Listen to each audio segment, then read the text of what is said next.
네, 11월 14일 금요일 복음이 이끄는 일상 시작하겠습니다. 목소리가 안 나온다고 그래가지고 이게 제가 녹음이 좀 잘 안 됐던 것 같아요.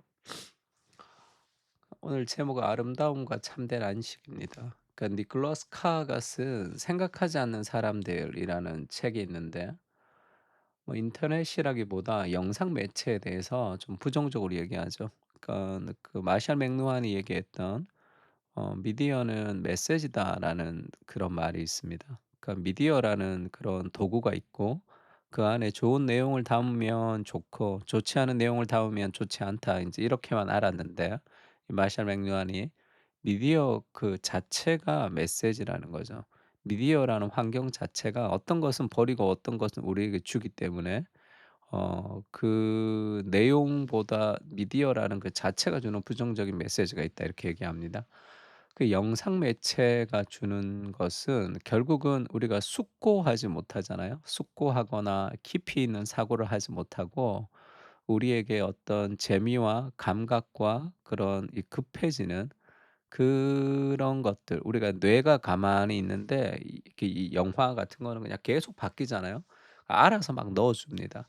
그러니까 우리가 숙고하거나 생각하거나 멈추어서 뭐 글을 쓰거나 그러진 않잖아요.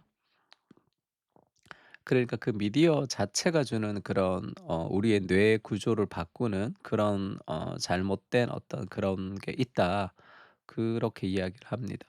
그러니까 저도 이제 추천사를 쓴다고 출판사에서, 그 책이 나오기 전에 인제 추천사를 써야지 책에 인제 담으니까 그 PDF로 줍니다, 추천사를 쓸 때.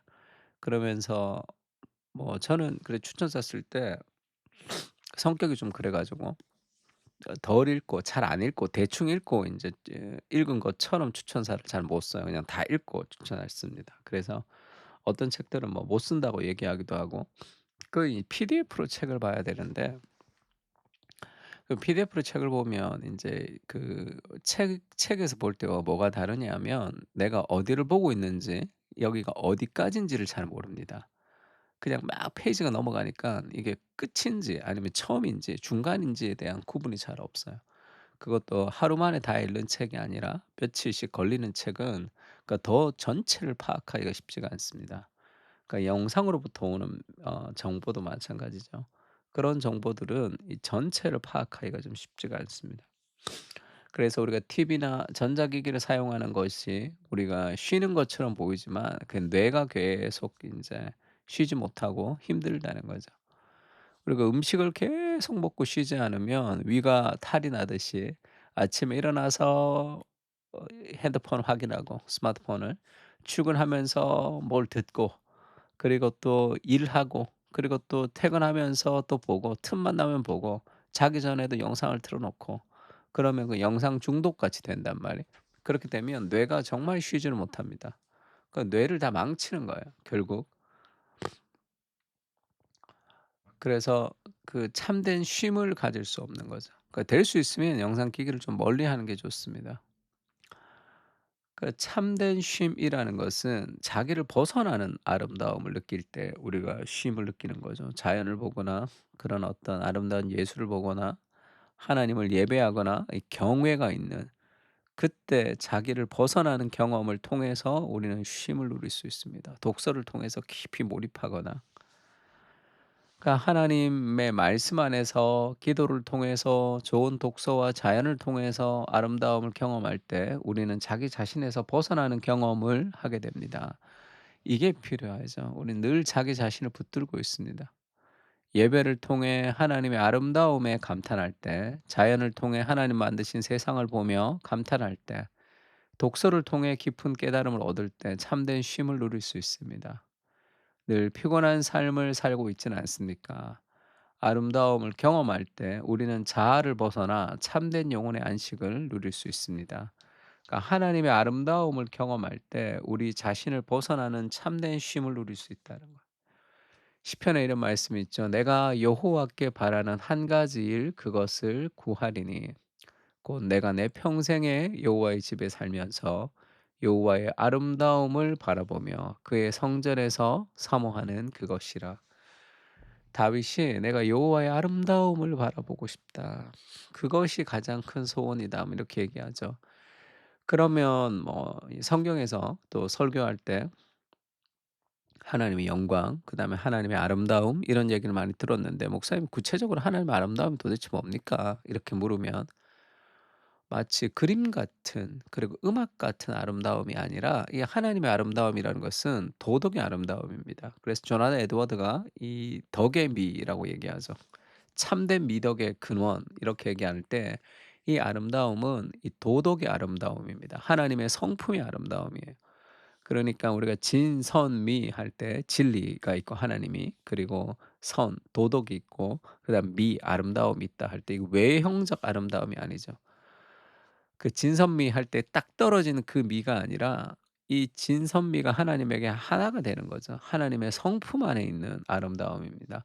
그런 하나님의 아름다움을 우리가 깊이 경험하려면 하나님의 임재를 향한 그런 깊은 성령께서 우리의 마음 가운데 터치하시는 것이 좀 필요하고 그리고 말씀을 묵상할 때 하나님의 성품을 계속 묵상하는 것이 좋습니다. 하나님의 성품에서 오는 그 아름다움을 우리에게 하나님 주시는 거거든요. 그러니까 그 하나님의 아름다움을 좀 경험하고 싶습니다. 그것을 경험할 때 먼저 예배 가운데 그것이 경험되고요. 그리고 우리가 말씀을 묵상할 때 그것이 경험됩니다. 우리 베렛 맥라렌이라는 사람이 쓴 지혜 피라미드라는 책이 있는데 한번 꼭 추천. 우리가 작년인가 한번 읽었죠. 정보 과잉의 시대에 그리스도인의 지혜를 어떻게 쌓아갈 것인가. 가장 밑에는 하나님의 말씀이 있습니다. 하나님의 말씀을 쌓아가고 그 위에 이제 교회가 해석의 공동체가 돼야 되고요. 그리고 자연과 그리고 독서와 그리고 음악이나 예술의 아름다움 그리고 나서 이제 스마트폰이 있는 거예요. 스마트폰 시간은 제일 짧아요. 그리고 다른 시간이 길어야지 삶의 지혜가 생깁니다. 근데 거꾸로 돼 있잖아요. 스마트폰 늘 보고 출근할 때 스마트폰 자꾸 보면서 가지 마. 뭐 특별히 할 게 있으면 가고 이 나의 뇌가 좀 쉬는 게 좀 필요합니다. 그리고 사람은 이 생각하는 게 좀 필요해요, 삶에서. 그러면 생각의 기능을 잃어버립니다. 참된 지혜를 가지려면 이 그리스도의 아름다움을 계속 바라보는 거죠. 그리고 그 앞에 있는 즐거움을 위하여 십자가를 참으셨던 그 그리스도의 은혜, 그 그리스도의 사랑 그걸 좀 깊이 묵상하는 것이 좀 필요합니다. 그 하나님의 말씀 안에서 하나님의 도덕적인 성품의 아름다움을 깊이 경험할 때 그때 우리가 자기 자신에서 벗어나는 그런 참된 안식을 누릴 수 있는 거죠. 그러니까 영혼이 쉬는 것은 누워서 자는 것이 아니에요. 하나님 말씀 앞에 기도 앞에 우리를 드리는 겁니다. 그래서 토요일 날 아침 같을 때 좀 일찍 일어나서 한두 시간 충분히 말씀 보고 기도하면서 그렇게 일주일을 마감하는 거 그렇게 살아가는 게 더 큰 쉼을 누리는 거예요. 늦게까지 있다가 금요일 저녁에 토요일 날 막 늦게까지 일어나고 주일 아침에 좀 늦게까지 일어나고 그것이 쉬는 게 아니라 늘 그런 반복적인 패턴에 리프레시가 되지 않습니다. 일주일 동안 힘들어하다가 또 쉬다가 일주일 동안 힘들어하다가 쉬다가 그것이 리프레시 되지 않는다. 참된 안식은 그리스도 안에 있습니다. 환경을 의지하지 않고 사람을 의지하지 않고 그리스도를 바라보며 영혼의 아름다움을 누리며 진정한 쉼을 누리게 하옵소서. 나를 위해 사는 삶이 아니라 하나님과 세상을 섬기기 위해 살아갈 때 진정한 의미를 누릴 수 있습니다. 복음이 주는 참된 의미를 회복하게 하옵소서. 아멘. 하나님의 아름다움을 경험하면서 참된 쉼을 누리는 우리가 되었으면 좋겠습니다. 다 같이 기도하겠습니다.